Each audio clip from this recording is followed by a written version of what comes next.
sometimes when people are sitting down to write copy, copy is a fancy word for words on a page. So whenever you've had to write an email, a brochure, a piece of advertising, if you're writing a video script and you're not sure what to write, that's a copywriting problem if you don't know how to write any words out. So when people are doing this, it's kind of like a fish out of water, they feel. I want to give you what I believe are the 4 phases that any copywriter goes through. And then you'll see if you're at the first phase, it's quite normal.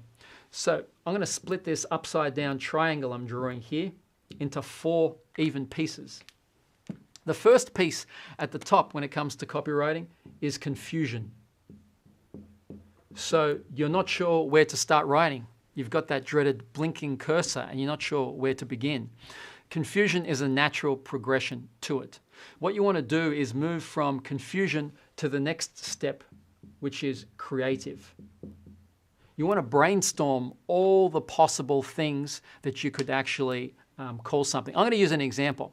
Let's say I'm trying to name an event. It's a 2-hour evening event and the event is all about weight loss, as an example. Something easy for people to understand. So I think, all right, what am I going to call it? There's so many different things. Let's get creative. This is where we have green light or blue sky thinking.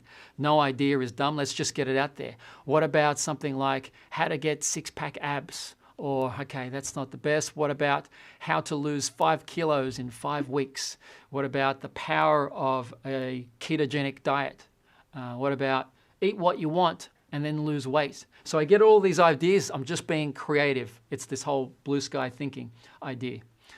Once I've got that, I move to the next thing. I try and be really clear. So out of all these things, when I said, all right, how to lose 5 kilos in 5 weeks, is that my message? Is that really what I'm trying to say? How can I change that now so I'm really clear? How to lose 5 kilos in 5 weeks, you might think, no, I don't think that's it. It's more how to lose stomach fat for not just for 5 weeks, but forever. It's kind of like how to lose stomach fat forever without going on some fad diet. So how to lose stomach fat forever without going on some fad diet. So right now, I'm not trying to be concise. I'm just trying to be really clear. Does that make sense? I'm not trying to be concise. I'm just trying to be clear. Once I've got it clear, then we can move it to the next step. So if I believe it is how to lose stomach fat forever without going on a fad diet, I write that down and I check in. Is that what I'm trying to say? Yes, it is. Let's move to the final step then. The final step is being clever. This is where you make it sound catchy. One of the things in order to make it sound catchy is to shorten it now for it to be concise. So I might shorten it, think to myself, I don't have to really mention the fad diet. It's more about how to lose stomach fat forever.